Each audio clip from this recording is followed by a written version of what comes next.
गुरुर्ब्रह्मा गुरुर्विष्णु गुरुर्देवो महेश्वरा गुरुर्साक्षात् परं ब्रह्म तस्मै श्री गुरुवे नमः। महापुरुषों के वचन हैं, सद्गुरु अपने सेवकों की भलाई के लिए उनको योग्य सेवा प्रदान करते ही रहते हैं। जो सेवक उनकी आज्ञा अनुसार अपना सेवा कार्य करते रहते हैं वे तो आत्मिक उन्नति की ओर बढ़ते ही चले जाते हैं, परंतु किसी पर उसके पुरातन संस्कार प्रबल हो जाए और वो बाहर जाकर मनमति के अनुसार चाहे भजन अभ्यास ही करे तो भी उसे सफलता प्राप्त नहीं होती, क्योंकि आत्मिक उन्नति का आधार तो सद्गुरु की आज्ञा मानने में ही है। यदि मन का कहना मानोगे तो ये शत्रु एक दिन बलवान हो जाएगा और आत्मा पर अपना अधिकार जमा लेगा। उसे अपनी इच्छा अनुसार सदैव दुखी व परेशान करेगा। तुम्हारे पास चाहे कितने ही सुख भोग हों, परंतु फिर भी कामनाएं तुम्हारा पीछा नहीं छोड़ेंगी। इसीलिए सबसे पहले संभल जाओ और अपने मन को अपने अधिकार से बाहर न जाने दो। हे दयामय प्रभु, आपने मुझे कई बार जगाया और कहा कि धैर्य को अपनाओ, शीघ्रता मत करो। कई बार इस शीघ्रता के कारण धोखा भी खाया, परंतु तब भी इस बुराई का त्याग नहीं कर सका। बाद में पश्चाताप करने से कुछ बनता तो नहीं है। मैं समझता हूँ इसका कारण बुद्धि का अभिमान है। जितनी मुझ में नम्रता होनी चाहिए उतनी चाहते हुए भी नहीं आती। इससे प्रकट होता है कि जिसको आप देंगे उसे ही मिलेगी। इसीलिए आंचल पसारे हूँ कि मुझ भिक्षु को धैर्य के गुण को भिक्षा में दे दो। हे दयालु, आप मुझे भक्ति में योग्य बनाने के लिए अनेक रचनाएं रचाते हैं। पहले वे रचनाएं मुझे अच्छी न लगे, परंतु उनसे जो आत्मिक लाभ होता है उसे देखकर मैं आपका आभारी बने बिना नहीं रह सकता। यदि आप इस प्रकार मेरी निगरानी न करें तो वर्षों के वर्ष व्यतीत हो जाएं तो भी मैं एक पग भी आगे नहीं बढ़ा सकूंगा। मन की शक्ति कमजोर करने के लिए और सद्गुरु की कृपा प्राप्त करने के लिए श्री दरबार की आज्ञा अनुसार सेवा कार्य करना ही सफलता का अचूक मंत्र है। यदि शारीरिक आराम को मुख्य रखा और सेवा से हीन रहे तो मन शक्तिशाली हो जाएगा और जीव को 84 के चक्र से छुड़ाने की अपेक्षा उसमें और अच्छी तरह से जकड़ देगा। इसीलिए सद्गुरु की आज्ञा अनुसार सेवा करके अपने इस जीवन को सार्थक बनाओ।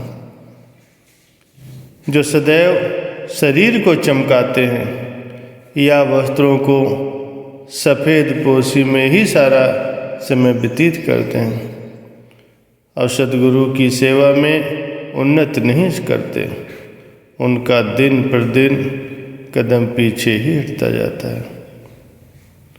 प्रमाद और शरीर का पुजारी यद्यपि तुम्हें सुखी दिखाई देता है, परंतु वो क्षणभंगुर है। उसका सुख जो आज नहीं तो कल चला ही जाएगा और परेशानी अपना डेरा जमा लेगी। शरीर की ओर यदि ध्यान दोगे तो एक न एक दिन बीमारी पीछे पड़ी ही रहेगी। किसी न किसी सेवा में स्वयं को लगाओगे तो वो बीमारी स्वतः ही भाग जाएगी। शत्रु को जीतना चाहते हो तो सबसे पहले अपने को जीतो। वाद विवाद से मोह रहो, घृणा को प्रेम से जीतो। जो तुम्हारी निंदा करे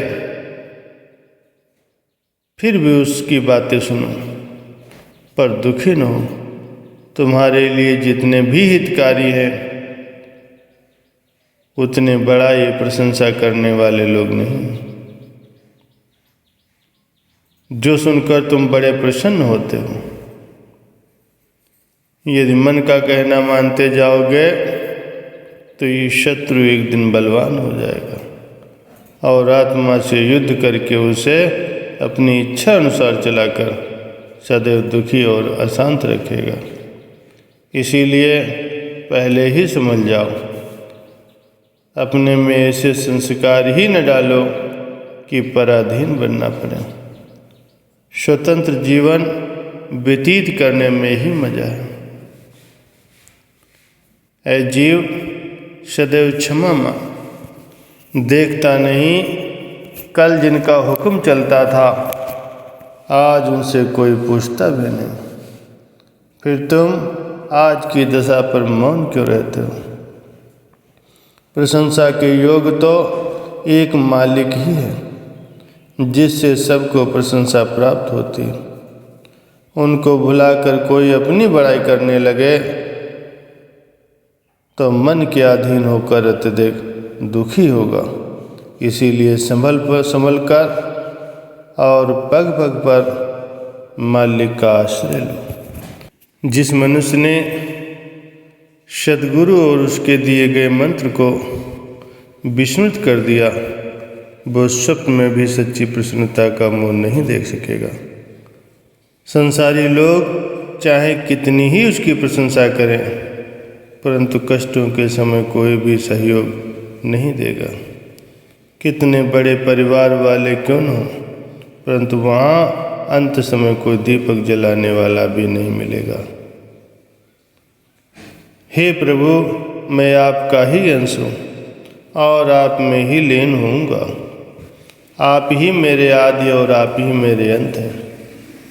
फिर भी यदि स्वयं को आपसे अलग रख समझा तो इससे अधिक शत्रुता अपने के लिए अन्य क्या होगी। ये निर्णय करना अत्यंत कठिन है कि मेरे अंदर जो विचार उठ रहा है वह मन का है या आत्मा का है। इसीलिए हे प्रभु, मुझे अपने ख्यालों को परखने की शक्ति दो ताकि मैं मन के धोखे में न हूँ। हे दयामय प्रभु, मुझे सुमति प्रदान करो। मैं सदैव ऐसा बोलूँ जैसा आपको प्रिय लगे। जो आप चाहें मैं वो अत्यंत प्रसन्नता से करूँ।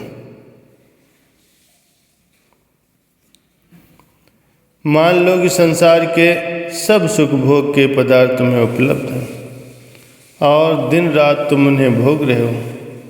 फिर तुमसे पूछे कि शांति व तृप्ति हुई? यदि नहीं तो अशांति प्राप्त करने के लिए क्यों समय व्यर्थ नष्ट कर रहे हो?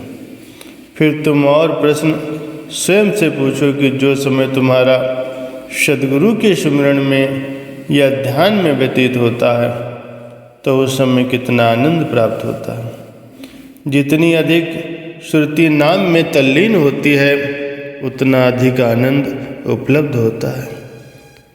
इससे ये प्रकट हुआ कि आनंद की खान सद्गुरु हैं। जितना उन्हें तुम विस्मृत करोगे उतना ही आनंद से वंचित रहोगे। जितना उनसे नेह बढ़ाओगे उतनी अधिक आनंद की उपलब्धि होगी। अतः ये निश्चित कर जानो कि जहाँ सद्गुरु आ जाएंगे वहाँ संसार के सभी पदार्थ भी स्वतः ही आ जाएंगे। बोलो जयकारा बोल मेरे श्री गुरु महाराज जी की जय।